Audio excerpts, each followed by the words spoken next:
వస్తుంది, ఇంకోటి remote control key వస్తుంది. మూడోది వచ్చేసి మనకి నార్మల్ కీస్ వస్తుంది. సో దీంతో అన్లాక్ చేసి మీకు చూపిస్తాను చూడండి. సో వెహికల్ తీసుకొని ఇలా ట్యాప్ చేయండి, అన్లాక్ అయిపోతుంది వెహికల్. ఇదో ప్రకారం.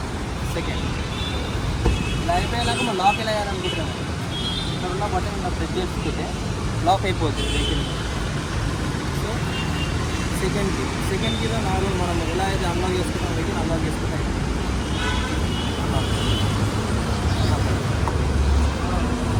సో మనకి కార్ అవుతుందో దీనికి డెడికేటెడ్ స్లాట్ ఉంటుంది అనమాట. ఇక్కడ మీకు కనిపిస్తుంటుంది ఇక్కడ డిజైన్. సో ఇక్కడ ప్లే చేసేసుకొని కార్ కింద మనము ప్లే చేసుకొని అంత ఇన్ఫర్టైన్మెంట్ కానీ అన్నీ ఆన్ అయిపోతాయి ఆ టైంకి మనకి.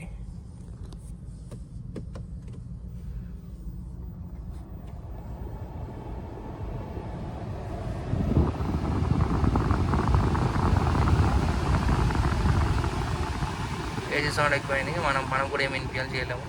సో దీంట్లో మనకి ఎక్కువ శాతం ఈ కంట్రోల్స్ ఉన్నాయి కదా, కంట్రోల్స్ మనం ఇలా ఆపరేట్ చేసుకోవచ్చు. ఇలా trip, drive assist, vehicle info, energy analytics, media, navigation, notification. So మొబైల్ని కనెక్ట్ చేసుకుంటే నోటిఫికేషన్స్ ఏదైతుందో అది వచ్చేస్తుంది మనకి. ఇప్పుడు ఛార్జర్ ఏదో కనెక్ట్ ఉంది, ఇక్కడ ఛార్జర్ నాట్ కనెక్ట్ ఉంది, కనెక్ట్ అని వస్తుంది అనమాట మనకి. Total settings. సో దీంట్లో మనకి మోడ్స్ ఉన్నాయి అన్నమాట.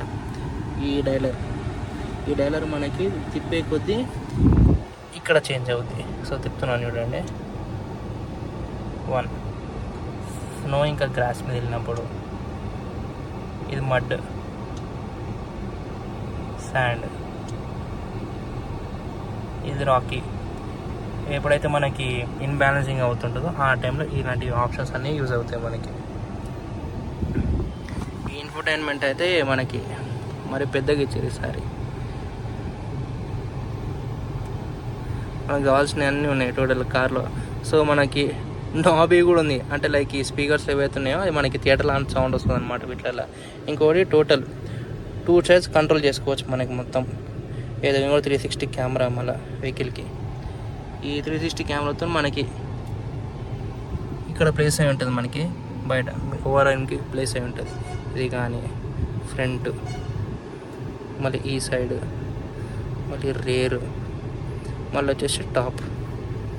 ఇది మనకి పార్కింగ్ చేసేటప్పుడు కానీ చాలా యూజ్ అవుతుంది మనకి. సో ఇంకోటి వచ్చి 3D ఆప్షన్ కూడా ఉంది దీంట్లో.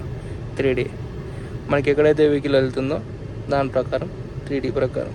కాకపోతే వెహికల్ చాలా చిన్నగా అనిపిస్తుంది. వెహికల్ మాత్రం చాలా చిన్నగా అనిపిస్తుంది దీంట్లో, కాకపోతే వెహికల్ మాత్రం చాలా యూజ్ ఉంది. మీరైతే బయటకు వెళ్ళి చూస్తున్నారు కదా, దాని ప్రకారం 3D కాకుండా 2D. సో టూ మనం ఇది కొట్టినప్పుడు ఇక్కడ సైడ్ మిర్రర్, అక్కడ సైడ్ మిర్రర్, ఈ 2 మిర్రర్స్ అనమాట అవి. మళ్ళీ ఫ్రంట్ బ్యాక్ అవి టోటల్ కవర్ చేస్తాయి అవి మిర్రర్స్ కింద. మనకి యాపిల్ కార్ప్లే ఉంది, ఆండ్రాయిడ్ ఆటో ఉంది, JBL modes, media, moonlight, reverse assist. మనకి ఎప్పుడైతే ఇబ్బంది ఉంటుందో దీని ప్రకారం చేసుకోవచ్చు. ఇదైతే రేడియో, మనకి నావిగేషన్, ఫోన్ కింద కనెక్ట్ చేసుకున్నప్పుడు, settings, share my location, silent mode, surrounded view. ఈ టోటల్ సరౌండ్ వ్యూ అనమాట మనకి వెహికల్. ఇది ఫ్రంట్, ఇది ఓవరాల్ వ్యూ కిందకి వస్తుంది.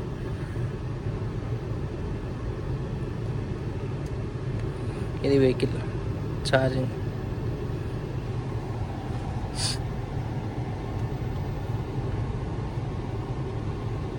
ఇది ఛార్జ్ మోడ్. 307 కిలోమీటర్స్ ఉంది, డిశ్చార్జ్ లిమిట్ 32 ఉంది. సెట్టింగ్స్.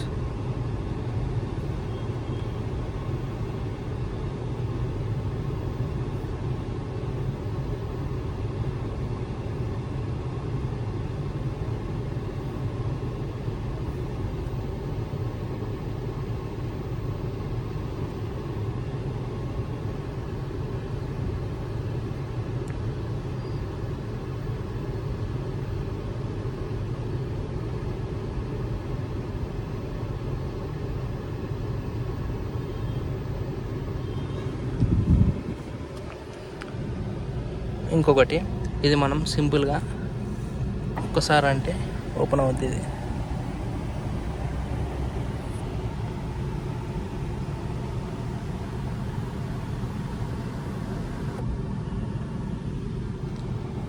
ఇంకోసారి ఇది ఓపెన్ అవుతుంది.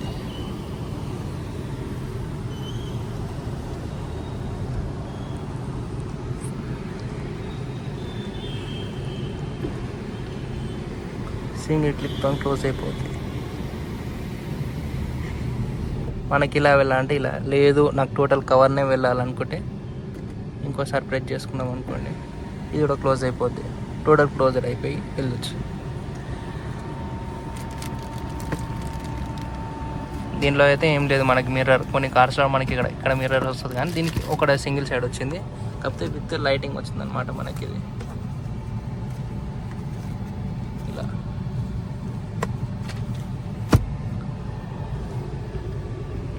టోటల్ మనకి స్క్రీన్ ముట్టుకోవడం కూడా మనం ఇక్కడ నుంచి కంట్రోల్ చేయవచ్చు. ఇక్కడ 2 క్రూజ్ కంట్రోల్ వచ్చినాయి, ఒకటి నార్మల్ క్రూజ్ కంట్రోల్, ఇంకోటి అటాచ్డ్ క్రూజ్ కంట్రోల్ అనమాట. వీటిలో ఆప్షన్ ఏంటంటే నార్మల్ క్రూజ్ కంట్రోల్లో మనకు వెహికల్ వెళ్ళేటప్పుడు ఒక నెంబర్ సెలెక్ట్ చేసుకుంటాం కదా, 50, 60, 70, 80, అదే ప్రకారం వెళ్తుంది. అడ్వాన్స్ అంటే ఎలా ఉందంటే ముంగట్ల వెహికల్ ఏదైతే మనకి అడ్డం వచ్చడం కానీ లేకపోతే ముంగట్ల వెహికల్ దగ్గరకు వచ్చినాక ఆటోమేటిక్ కాలు బ్రేక్ చేసుకొని ఆ వెహికల్ కొద్దిగా సైడ్ వెళ్ళిపోతే మళ్ళీ సేమ్ మనం పెట్టిన క్రూజ్ కంట్రోల్కి అటాచ్ అయిపోతుంది అనమాట వెహికల్కి. సో వెహికల్కి మనకి వైపర్స్ అయితే రేర్ సెన్సార్ వైపర్స్ ఉన్నాయి అనమాట. సో వాన ఇలా పడ్డదో లేదో మనం చెయ్యి ఇలా పెట్టకముందే ఆటోమేటిక్ వైపర్స్కి ఆన్ అయిపోద్ది. సో ఇవైతే ప్యాడల్ షిఫ్టర్స్ అనమాట. ఇది మన క్రూజ్ కంట్రోల్ చేసేటప్పుడు, లో చేసేటప్పుడు కానీ లేకపోతే హై చేసుకోవడం కానీ వీటితో చేసుకోవచ్చు. సో దాంతో పని ఉంటుంది, కాకపోతే దీంతో కూడా పని చేసుకోవచ్చు అనమాట. ఒక దగ్గర కూర్చొని ఇంకొకటి మనకి ఏవైతే లెదర్తో వచ్చిందనమాట, మనకి గ్రిప్ హ్యాండిల్ ఏదైతే మన స్టీరింగ్ అది గ్రిప్పింగ్ వచ్చింది మనకి టోటల్గా. ఇంకోటి ఇది వచ్చి మనకి ఇది కావాలంటే మనం యూఎస్బీ వైర్తో కనెక్ట్ చేసుకొని ఛార్జింగ్ పెట్టుకోవచ్చు. లేదు అనుకుంటే ఇక్కడ మన ఫోన్ ప్లేస్ చేసామనుకోండి, అంటే ఏవైతే సపోర్ట్ ఉన్నాయి మొబైల్ సపోర్టు ఛార్జింగ్ అది ఇక్కడ సపోర్ట్ అవుతుంది. ఇది ఇప్పుడే చూపిస్తాను మీకు. ఇప్పుడు ఈ మొబైల్ని మనం ఇలా ప్లేస్ చేద్దాం,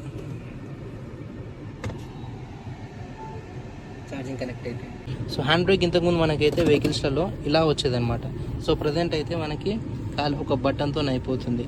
ఇంకోటి ఆటో హోల్డ్, ఎప్పుడైతే మన వెహికల్ ఏదన్నా ముంగడు తెలుతుంది, మన బ్రేక్ వేయడం బై మిస్టేక్ కొన్నిసార్లు హరిబరి ఉంటుంది అనమాట, దాంట్లో మనం బ్రేక్ వేయడం మర్చిపోతే ఆటో హోల్డ్ ప్రకారం బండి అక్కడనే బ్రేక్ చేసేసుకుంటుంది. దాంతో అంటే టోటల్ దాని సెన్సార్ ప్రకారం అది వేసేసుకుంటుంది అది. ఇంకొకటి ఇదైతే నాబ్ ఉందో ఈ 1% ప్రీమియం వెహికల్స్ అనేది నాబ్ వస్తుంది అనమాట, ఈ గేర్ నాబ్ అనేది. సో దీంట్లో మనకు చిన్న బటన్ వస్తుంది, ఇక్కడ ఈ బటన్ వస్తుంది కదా, ఈ బటన్ ఇలా ప్రెస్ చేసుకుంటేనే మనకి ఇక్కడ సైడ్ మోడ్ చేంజ్ అవుతాయి అనమాట. మనం ఇక్కడ నుంచి ఇప్పుడు ప్రెస్ చేసి ఇలా ముందు పార్లకి వెళ్ళి తీసేసుకోవాలి వెహికల్ కింద. న్యూట్రల్, రియల్, మన రివర్స్ గేర్ వేసుకోగానే ఇది ఆన్ అయిపోద్ది. దాని తర్వాత లేదు మనం డ్రైవ్లో వెళ్ళిపోవాలంటే టోటల్ ఇలానే, కాకపోతే ప్రెస్ చేసేది ఎలా ఉందో బటన్ ఇలా ప్రెస్ చేసుకోవాలి. ఎక్కువ శాతం ఏంటంటే ఇప్పుడు మనము XC500లో లేకపోతే వేరే వెహికల్స్లలో మనకి వెహికల్ ఇలా బటన్ ఉంటుంది కదా, బటన్ ప్రెస్ చేసుకొని రివర్స్ ఎలా వేస్తామో దీంట్లోనేమో వెహికల్ ఇలా ప్రెస్ చేసుకోవాలి. ఇట్లానో ఇలా ప్రెస్ చేసుకొని న్యూట్రల్, రివర్స్, లేదు మళ్ళీ సేమ్ న్యూట్రల్ పెట్టేసుకొని పార్క్ పెట్టేసుకున్నాం అనుకోండి. అంటే లైక్ మనకి న్యూట్రల్ వచ్చేవరకే పార్క్ వేయాల్సిన అవసరం లేదు ఈ వెహికల్కి. మన నార్మల్గా ఇప్పుడు మన వెహికల్కి ఇప్పుడు డ్రైవ్లు ఉంది, డ్రైవ్ వెళ్ళినప్పుడు కూడా పార్క్ ఆప్షన్ పెట్టేసుకుంటే ఆటోమేటిక్ అక్కడనే వెహికల్ హోల్డ్ అయిపోద్ది, అలా మూమెంట్ ఉండకుండా. సో తీసేసుకోవచ్చు అప్పుడు కూడా ఏముండదు, లైక్ వెహికల్ కూడా ముంగట్టుకు వెళ్ళదు. లేదు మనం ఇలా బ్రేక్ ప్రెస్ చేయకుండా పార్క్లో లేదు వెహికల్ డ్రైవ్లో ఉందనుకోండి, డ్రైవ్లో ఉంది మనం బ్రేక్ తీసేమైతే ఆటోమేటిక్ వెహికల్ మూవ్ అవడం స్టార్ట్ అయిపోద్ది అనమాట. సో అలాంటి ఆప్షన్ చేయకుండా మనం పార్క్ పెట్టేసుకుంటే సేఫ్. దాని తర్వాత న్యూట్రల్ వేసేసుకునే వెహికల్ హోల్డ్ చేసుకోవాలి, బ్రేక్ ఇది కొట్టేసుకుంటే ఆటోమేటిక్ మనకు బ్రేక్ ఎంగేజ్ అయిపోద్ది, హ్యాండ్ బ్రేక్.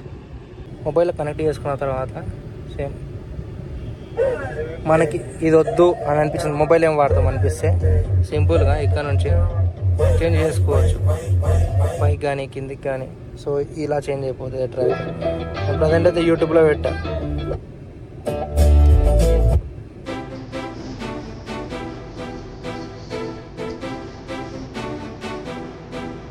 JBL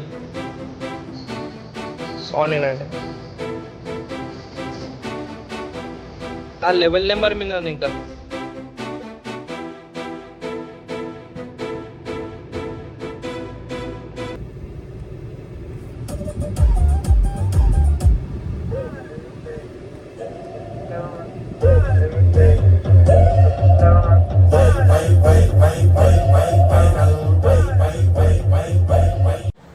ఇప్పుడు రేర్కి ఓపెన్ అవుతున్నాం అనమాట. సో బ్యాక్ డోర్కి మనం ఓపెన్ చేసుకున్న తర్వాత మనకి డైరెక్ట్ సన్ ప్రొటెక్షన్ షీట్ వస్తుంది. దీనికి ఇన్బిల్ట్ వచ్చింది అనమాట. సో ఇంకొకటి మనం కూర్చొని కూడా స్పేస్ ఎక్కువ ఉంది వెహికల్లో. లైక్ నార్మల్గా ఇవి టైప్ వెహికల్స్ కూడా రియర్ స్పేస్లో కొద్దిగా తక్కువ ఉంటాయి, కాకపోతే దీనికైతే మంచిగా ఉంది. ఇంకోటి దీనికి JBL కాంపోనెంట్స్ ఉన్నాయి అనమాట ప్రతి ఒక్క డోర్కి. సో మ్యూజిక్ మాత్రం అదిరిపోద్ది మొత్తం కార్ లోపల మనకి థియేటర్లో ఫీలింగ్. ఇదైతే మనకి LED ఇచ్చారు. సో డోర్ హ్యాండిల్స్ కూడా మనకి అన్ని సైడ్లో ఇచ్చారనమాట, ఎక్కడికి దిగనీకి మనకి ఈజీగా. సో ఈ సన్ షీట్స్ కూడా మనం మాన్యువల్గా తీయొచ్చు, పెట్టుకోవచ్చు అనమాట. మనకి వద్దు అనిపించి తీసుకు పెట్టుకోవచ్చు. సో కప్ హోల్డర్స్ అయితే మనకు బిట్వీన్ ఇచ్చారు, లేదు అనుకుంటే ఇట్లా క్లోజ్ చేసేసుకొని కూర్చోవచ్చు మనకి. సో నలుగురే ట్రావెల్ చేస్తున్నామంటే అది ఓపెన్ చేసుకుంటే మంచిగా కూర్చొని పెట్టచ్చు. ఇంకొకటి మనకి ఇక్కడ స్లాట్స్ ఉన్నాయి మనం ఛార్జింగ్ పెట్టుకోవడానికి కానీ ఈజీగా. నేను వెహికల్ ఏం చేశానంటే ఇందాక క్లోజ్ చేశాను, దానివల్ల ఇవన్నీ వర్క్ చేస్తలేదు. కాకపోతే ఏంటంటే ఆ బటన్స్తోనే సీట్ వెనుకలకి ముంగటికి మనకి వెనుకల ప్రకారం సెట్ చేసుకోవచ్చు. సో దీనికి ఏంటంటే మనకి AC వెంట్స్ వెనుకల కూడా ఇక్కడ సైడ్లో ప్లాంట్ అయినమాట. సో ఇక్కడ వచ్చి మన హోల్డింగ్ లైక్ ఏమన్నా పెట్టుకోవాలనుకుంటే ఈ స్పేస్లో పెట్టుకో. సో ఇక్కడ మనకి ఛార్జింగ్ స్లాట్ ఉందన్నమాట వెహికల్కి. సో ఇదేంటంటే అక్కడిక్కడ తిప్పని డైరెక్ట్ ఇట్లా మనం ప్లగ్లా పీకేస్తే ఇక్కడ మనకి ఛార్జింగ్ పెట్టుకోనిక స్లాట్ దొరుకుతాయి. సో ఇదేంటంటే టోటల్గా మనకి కార్ ఏవైతే డిజైనింగ్ ఉందో అలా కవర్ అయిపోయింది. సో వెనకాలకు వచ్చేసాక ఇక్కడ ఒక చిన్న బటన్ ఉంటుంది, ఇప్పుడు మీకు చూపిస్తాను. ఆ బటన్ ఏంటంటే అది మొత్తం స్లాట్ చిన్న బటన్ ఉంటుంది. ఆ బటన్ ఒకటి ప్రెస్ చేస్తే మనకి వెనకాలది ఓపెన్ అవుతుంది అనమాట, రెడ్కి ఈగిన. సో దీంట్లో మనకి బాగానే స్పేషియస్ ఉంది లోపల బాగా స్పేస్. అంటే మనం ఇవన్నీ ట్రే అన్న తీసేసుకుంటే యూజ్ చేసుకోవచ్చు. స్పేర్ వీల్ కూడా మనకి లభిస్తుంది, ఎందుకంటే ఎక్కువ శాతం ఈ వెహికల్స్కి కింద ఉంటుంది, అండర్ బాడీకి ఉంటుంది. దీనికేమో ఇక్కడనే ఉంది. సో దీనికి మనకు కావాల్సిన ఏవైతే ఇన్స్ట్రుమెంట్స్ ఉంటాయో స్పానర్లు కానీ అవన్నీ కానీ ఇక్కడ సైడ్ ఒక పర్టికులర్ డెడికేటెడ్ స్లాట్లా పెట్టారు. సో ఈ వెహికల్కి అలానే వెనకాల సైడ్ కూడా స్పీకర్ పెట్టారన్నమాట మనకి. అలాగే లైట్ కూడా ఉంది దీనికి. ఇంకొకటి ఇక్కడ సైడ్ వన్ టచ్ అనమాట, టచ్ చేస్తే ఆటోమేటిక్ అది క్లోజ్ అయిపోతుంది డోర్ గిన. మనకి ఏం ఇలా పట్టుకొని గుంజు కొడతారు కదా, అలాంటివి చేయకుండా కంపెనీ డైరెక్ట్ మనకు ఆ స్లాట్ ఇచ్చింది. సో టైర్ చూసారు కదా, ఇది మనకి ఎక్కువ శాతం ఈవీలలో ఈ ప్రకారం అలవీలు వస్తుంది అనమాట ఈ కార్స్ కింద. So hi Satish bro. So మన సతీష్ బ్రో టోటల్ మనకి ఇక్కడ వెహికల్స్ ఏవైతున్నాయో పెట్రోల్ డీజిల్ సేల్స్ టోటల్ చూసుకుంటారు వెహికల్ కింద. సో ఇక్కడ డిపార్ట్మెంట్లో మనకి ఎవరు అడిగినా పర్లే, మన సతీష్ బ్రో అయితే టోటల్ మనకి ఏం ఇన్ఫర్మేషన్ కావాలని ఇస్తారన్నమాట. వెహికల్ మన పర్చేస్ కానీ ఆఫ్టర్ పర్చేస్ కూడా మీరు చూసుకుంటారు కదా బ్రో. సో మీరు కొద్దిగా అడ్రస్ చెప్తారా? ఇది pillar number 116 opposite Croma, Medipalli, Prathamapalli Automatics Private Limited. అది చూస్తున్నారా ఏమనుకోకండి, మీరు పర్టికులర్గా అడ్రస్ రానికి నేను కింద మీకు లొకేషన్ ఇచ్చేస్తాను. సో బ్రో ఇంకా ఫర్దర్ ఇంకేమైనా వెహికల్స్ లాంచ్ ఉన్నాయి ఈ ఇయర్లో? ఈ వెహికల్స్ అంటే ఇంకా నెక్స్ట్ CRI EV రావచ్చు. Okay, CRI EV petrol diesel. Okay, and Harrier software కూడా పెట్రోల్ రావచ్చు అనే అవకాశం ఉంది. ఓకే, టాటా నుంచి అంటే అఫీషియల్ ఇన్ఫర్మేషన్ రావాలి. ఓకే. తర్వాత ఇంకా నానో కూడా వస్తుంది. నానో కూడా మళ్ళీ రాబోతుంది అంటారా? రాబోతుంది. సో కొత్త వర్షన్ వస్తుంది అంటారా అదండి? ఓకే, ఇంకా టాటా సేల్ చాలా బాగుంటది. టాటా డిజైన్ కూడా చాలా ఇంతకుముందు వాటికి ఇప్పటికి చాలా డిఫరెన్స్ కూడా చేంజ్ అయిపోయింది. ఓకే బ్రో, ఒక చిన్న డౌట్, లైక్ మన వాళ్ళకి టెస్ట్ డ్రైవ్ కూడా అవైలబుల్ చేస్తారు కదా మీరు? టెస్ట్ డ్రైవ్ ఎవరికి కావాలంటే మనకి కాల్ చేసి చాలు. ఓకే, లైక్ ఎన్ని అవర్స్ బిఫోర్ కాల్ చేసి మీరు వెహికల్ అరేంజ్ చేయగలరు? 1 అవర్ బిఫోర్. సో ఏ వెహికల్ జూనికి వస్తారో ఆ వెహికల్ గురించి చెప్పేసి మీరు అరేంజ్ చేస్తారు. Okay bro, Imran Shaik bro. Shaik Imran bro, మీరు టోటల్ ఏవి చూస్తా అంటున్నారు కదా, టోటల్ ఏవి ఉన్నాయి ప్రజెంట్ మన దగ్గర? ఓకే, సో బ్రో ఇప్పుడు ఈవీ వెహికల్స్కి సర్వీస్ టెన్యూర్ ఎలా ఉంటుంది, దానికి సర్వీస్ ఏమైనా ఉంటుందా? లైక్ ఇప్పుడు ఏదైతే వెహికల్ మనం తీసుకుంటో పెట్రోల్ డీజిల్ కానీ అది ఒక 10,000 కిలోమీటర్స్కి లేకపోతే 1 year సర్వీసింగ్ ఉంటుంది. సో సర్వీస్ అంటే ఏమవుతుంది? కూలెంట్ చేంజ్ చేస్తాం మనకు. Coolant change. ఓకే. దాంట్లో మనకు డీజిల్ పెట్రోల్ ఎలా మనకు డీజిల్ ఆయిల్ చేంజ్ చేస్తారు, దీంట్లో వచ్చేసి ఓన్లీ కూలెంట్ చేంజ్ చేస్తారు మనకు. కూలెంట్ చేంజ్ చేస్తారు అంతే మన నార్మల్. బ్రో ఇప్పుడు వీటిలో ఎక్కువ శాతం ఇప్పటివరకు ఏమైనా ప్రాబ్లమ్స్ వచ్చాయి ఈ వెహికల్స్? ఏం ప్రాబ్లమ్స్ వస్తాయి దీనికి? నార్మల్లీ మనకు టియాగో వచ్చేసి మనకు 8 years లేదా 1,60,000 వరకు వారంటీ ఉంటుంది.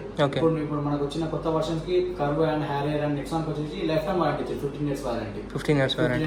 Unlimited kilometres. Okay. Unlimited kilometres లో బ్యాటరీ మాకు ఇప్పుడు టెన్షన్ ఉండదని చెప్తారు. బ్యాటరీ అంటే బ్యాటరీ మనకు పాడైపోదు. ఓకే. సర్టన్ ఆఫ్ సెల్స్ ఉంటాయి. ఓకే. ఆ సెల్స్ ఏమైనా పాడైనా రీప్లేస్మెంట్ చేసుకోవచ్చు. రిప్లేస్మెంట్ చేసుకోవచ్చు వారంటీలో. సో ఎక్కువ శాతం మనకి ఇప్పుడు లైక్ ఒక వెహికల్ కావాలి మనకి పర్టికులర్, ఇప్పుడు సఫారీ కావాలనుకోండి, ఎన్ని డేస్లో అరేంజ్ చేయగలరు ఇప్పుడు? సఫారీలో మనకి ఈవీ లేదు సార్, మనకు హ్యారియర్ ఈవీ ఉంది మనకు. ఓకే. మనకు ఇప్పుడు హ్యారియర్ ఏంటంటే మనకు ఇప్పుడు డిమాండ్ ఎక్కువ ఉంది హ్యారియర్ ఈవీకి. అవును. నార్మల్లీ మనకు వచ్చేసి ఇప్పుడు 3 to 4 months వెయిటింగ్ పీరియడ్ ఉంది. 3 to 4 months 5 months కూడా పట్టొచ్చు మనకి. Okay. Depends on variant and colour మీద ఉంటాం మనకి. ఓకే. ఎన్ని రకాల కలర్స్ ఉన్నాయి ఇప్పుడు దాని మీద? వచ్చేసి మనకు నెంటల్ బ్లూ ఉంది. ఓకే. నెంటల్ బ్లూ ఉంది. ఓకే. ఇంకొక వచ్చి మనకు ప్యూర్ గ్రే ఉంది. ప్యూర్ వైట్ ఉంది. ప్రిసిషన్ వైట్ ఉంది. ఓకే. అండ్ ఇంకొక వచ్చి స్టెల్త్ ఎడిషన్ బ్లాక్. స్టెల్త్ ఇందాక మనం చూసిన వీడియో అది. మనం చూసిన vehicle black, stealth edition black ఉంది. సో రీసెంట్ మనకు బేసిక్ లో వచ్చేసి మనకు pure grey and white colour వస్తుంది. ఓకే. ఓన్లీ టాప్ వేరియంట్ లో మనకి వచ్చేసి top variant 75 kilowatts top variant లో వచ్చేసి మనకు నెంటల్ బ్లూ అండ్ నెంటల్ ఆక్సైడ్ వచ్చేసి అండ్ స్టెల్త్ ఎడిషన్ యాడ్ అవుతుంది. దీంట్లో రియల్ వీల్ ఇంకోటి 4-wheel డ్రైవ్ ఉంది. దాంట్లో డిఫరెన్స్ ఏముంది? Rear wheel drive. Okay. Rear wheel drive అంటే మనకు 1 single మోటార్ ఉంటుంది మనకు. ఓకే. దీంట్లో వచ్చేసి 2 motors ఉంటాయి. ఓకే. బ్యాటరీస్ 2 బ్యాటరీస్ ఉంటాయి క్వాడ్ బిల్డర్. 160 PS ఒకటి, ఫ్రంట్ వచ్చేసి వస్తుంది 175 kilowatt 175 రేర్ వస్తుంది మనకు. 2 బ్యాటరీస్ వస్తుంది దాంట్లో వచ్చేసి. ఓకే. Dual Motors. బ్రో ఇప్పుడు వెహికల్ ఈవీ తీసుకొని వచ్చారనమాట. ఈ వెహికల్ తీసుకొని వస్తే దాని మీద మనకి ఇన్సూరెన్స్ కానీ లేకపోతే దాని ఫైనాన్స్ కానీ ఇక్కడ మీకనే చేస్తారు లేకపోతే బయటనే చూసుకోవాల్సి వస్తుంది? మీతోనే ఉంటుంది. స్మార్ట్ ఫైనాన్స్ ఉంటుంది. ఓకే. ఇందులో 1+2 ఓకే బ్రో. ఇప్పుడు వెహికల్ దాని పార్ట్స్ దాని అవైలబిలిటీ ఏమంటారు మళ్ళీ? ఇప్పుడు వెహికల్ ఈవీ కదా, పార్ట్స్ అంటే మన ఈవీ పార్ట్స్ మనకు అయితే ఆర్డర్ పెట్టుకోవాలి. స్పేస్ ఆర్డర్ పెట్టుకున్నాం. పార్ట్స్ అన్ని ఇప్పుడు తొందరగా దొరకవు ఇప్పట్లో, ఎందుకంటే ఇప్పుడు రీసెంట్ లాంచ్ వెహికల్ మనకు. ఓకే. పార్ట్స్ అన్ని ఇప్పుడే దొరకవు మనకు. ఓకే. ఏంటంటే మనకు మన పార్ట్స్ పోతే మన సర్వీస్కి వెళ్ళి మనకు మన సర్వీస్ DAT నెంబర్ ఉంటుంది. ఆయన కాల్ చేసి మన పార్ట్ పోతే రీప్లేస్మెంట్కి అయినా ఆర్డర్ పెట్టిస్తారు. ఆ పార్ట్ అనేది ఆర్డర్ పెట్టిస్తారు. ఆర్డర్ పెట్టి ఇప్పించారు మీకు పార్ట్. ఓకే. సో మీరైతే చూసుకుంటా అని చెప్తారు మీ దగ్గర వెహికల్ తీసుకునే వాళ్ళు. మన సర్వీస్ స్టేషన్ కూడా ఓపెన్ అవుతుంది. రీసెంట్ ఇక్కడ ఓపెన్ అవుతుంది. చెంగిచెర్ల సర్వీస్ స్టేషన్ కూడా పెట్రోల్ అండ్ డీజిల్ వెహికల్స్ కి. ఓకే. ఈవీ కూడా నార్మల్ ఫ్యూచర్ లో మనకి ఈవీ స్టేషన్ కూడా ఓపెన్ అవుతుంది. దీనిలో టర్బో రావచ్చు అంటారా? టర్బో రావచ్చండి. టర్బో రావంటారా? చెప్పలేమంటారా? Okay. Nice talking to you bro. Thank you. Yeah. నేనైతే టోటల్ డీటెయిల్స్ ఇప్పుడు ఇద్దరు కోసం నేను కింద డీటెయిల్స్ ఇస్తాను అనమాట. వాళ్ళ నేమ్, కాంటాక్ట్ డీటెయిల్స్, మనకి ఏదైతే లొకేషన్ ఉందో ఆ లొకేషన్ కూడా కింద పిన్ చేసేస్తాను. వెహికల్స్ ఇంకేమైనా డీటెయిల్స్ ఇవ్వాలంటే మీకు ఒక ఛానల్లో పెడతాను ఈవీ వెహికల్స్ అయితే. సో ఫర్దర్ ఇంకేమైనా వెహికల్స్ లాంచ్ అయినా ఏమైనా కూడా రోజు చూసుకుంటారంట, దాన్ని అడుగుతాం. Meet in the next blog. Like, comment and subscribe to Yash blogs. మనకు టోటల్ వెహికల్ విడ్త్ వచ్చేసి 2130. వెహికల్ ఒక హైట్ వచ్చేసి మనకి 1740 mm ఉంటుంది మనకి ఈ వెహికల్ హైట్. మన వెహికల్ ఒక ట్రాక్ హైట్ వచ్చేసి 1650 mm. ట్రాక్ హైట్ అనేది వెనకాల 2 వీల్స్ ఉన్నాయి కదా, ఆ వీల్స్ ఉన్న స్పేస్ని ట్రాక్ హైట్ అని అంటాం అన్నమాట మనం. ఫ్రంట్ వీల్, రియర్ వీల్ వాటిని రెండింటిని వీల్ బేస్ అనమాట. వాటి ఉన్న గ్యాప్ అది వచ్చేసి 2741 mm ఉంది టోటల్.